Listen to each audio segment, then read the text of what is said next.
लोकसभा चुनाव के बाद अब विधान परिषद का चुनावी संग्राम पर गर्म हुए प्रदेश के राजनीतिक गलियारे। राजनीतिक विद्वानों का दावा, एमएलसी बनने के बाद बदल जाती है किस्मत।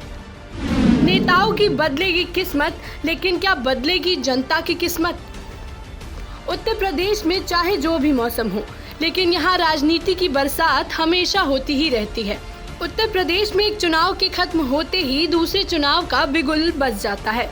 हाल ही में खत्म हुए विधानसभा चुनाव के बाद अब प्रदेश में विधान परिषद चुनाव के लिए तैयारियां की जा रही हैं।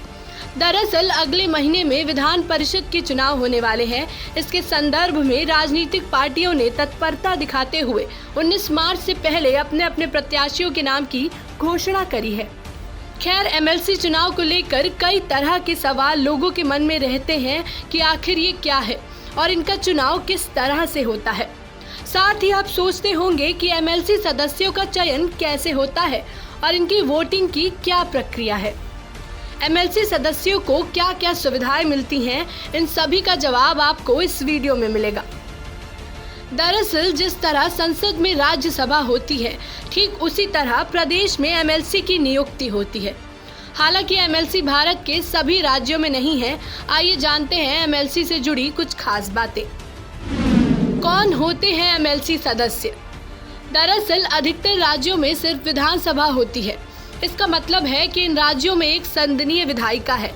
कई राज्यों में विधानमंडल के 2 सदन होते हैं, जिसमें विधानसभा और विधान परिषद शामिल है। जिन राज्यों में द्विसदनीय विधायिका कहा जाता है, ये ठीक उसी तरह है जैसे संसद में राज्यसभा और लोकसभा है। इसमें लोकसभा को विधानसभा माना जा सकता है, जबकि राज्यसभा की तरह विधान परिषद है।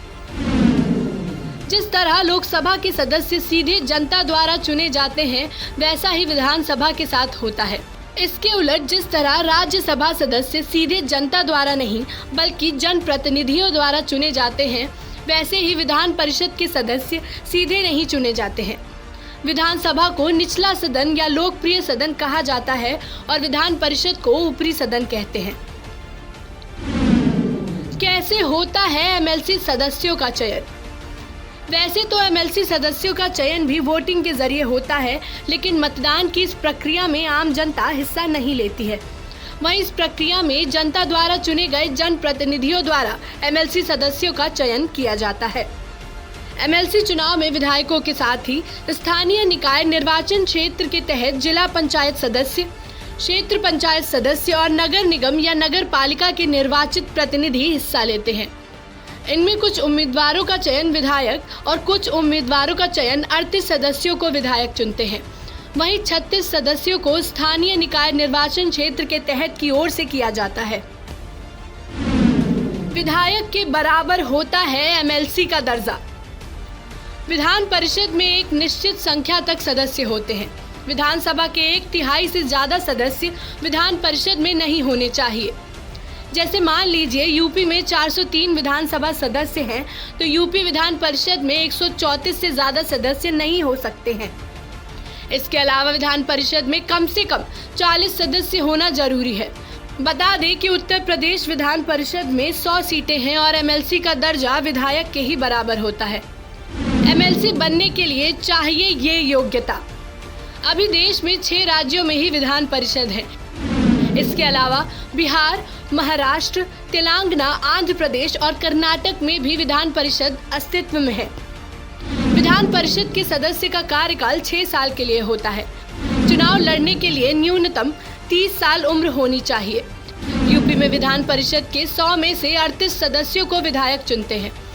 वहीं 36 सदस्यों को स्थानीय निकाय निर्वाचन क्षेत्र के तहत जिला पंचायत सदस्य, क्षेत्र पंचायत सदस्य और नगर निगम या नगर पालिका के निर्वाचित प्रतिनिधि चुनते हैं। 10 मनोनीत सदस्यों को राज्यपाल नॉमिनेट करते हैं। इसके अलावा 8 सीटें शिक्षक निर्वाचन और स्थानक निर्वाचन क्षेत्र के तहत आती हैं। एमएलसी को मिलती हैं ये सुविधाएं। एमएलसी सदस्यों के वेतन की बात की जाए तो एमएलसी सदस्यों को 40,000 रुपए प्रति माह का वेतन मिलता है। अगर क्षेत्रीय भत्ता की बात करें तो एमएलसी सदस्यों को 50,000 रुपए प्रति माह मिलते हैं। एमएलसी सदस्यों को स्टेशनरी के खर्च के लिए 10,000 रुपए प्रति माह मिलते हैं। एमएलसी सदस्यों को यात्रा भत्ता भी मिलता है। एमएलसी सदस्यों को राज्य के अंदर प्रति किलोमीटर के हिसाब से 20,000 रुपए मिलते हैं। वहीं अगर एमएलसी सदस्य राज्य के बाहर यात्रा कर रहे हैं तो उन्हें 25,000 रुपए प्रति किलोमीटर मिलता है। राज्य के अंदर रहते हुए एमएलसी सदस्यों को 2,000 रुपए प्रतिदिन दैनिक भत्ता मिलता है। एमएलसी सदस्यों को बिजली के लिए 2,000 यूनिट प्रति माह मिल रहे हैं। एमएलसी सदस्यों को हवाई जहाज या रेलवे कूपन के लिए 3 लाख रुपए मिलते हैं। एमएलसी सदस्य के साथ ये सुविधाएं उनके 4 सहयात्री को भी मिलती है। एमएलसी सदस्यों को आवासीय दूरभाष या मोबाइल या क्षेत्रीय दूरभाष के लिए 1 लाख रुपए की धनराशि मिलती है। बात करें मोटर कार के लिए तो एमएलसी सदस्यों को 5% के साधारण ब्याज पर 15 लाख रुपए मिलते हैं। एमएलसी सदस्यों को कंप्यूटर के लिए 1 लाख रुपए मिलते हैं।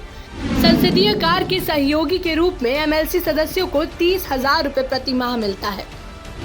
एमएलसी सदस्यों को फर्नीचर के लिए भत्ता 1 लाख रुपए मिलते हैं। मेडिकल इलाज में रिम्बर्समेंट के तौर पर एमएलसी सदस्य के साथ उनकी पत्नी, पति, आश्रित पुत्र पुत्री और माता पिता को इलाज की सुविधा मिलती है। बहरहाल एमएलसी का चुनाव अगले महीने में होने वाले हैं, जिसको लेकर राजनीतिक पार्टियों की ओर से तमाम तरह की रणनीति कूटनीति तैयार की जा रही है।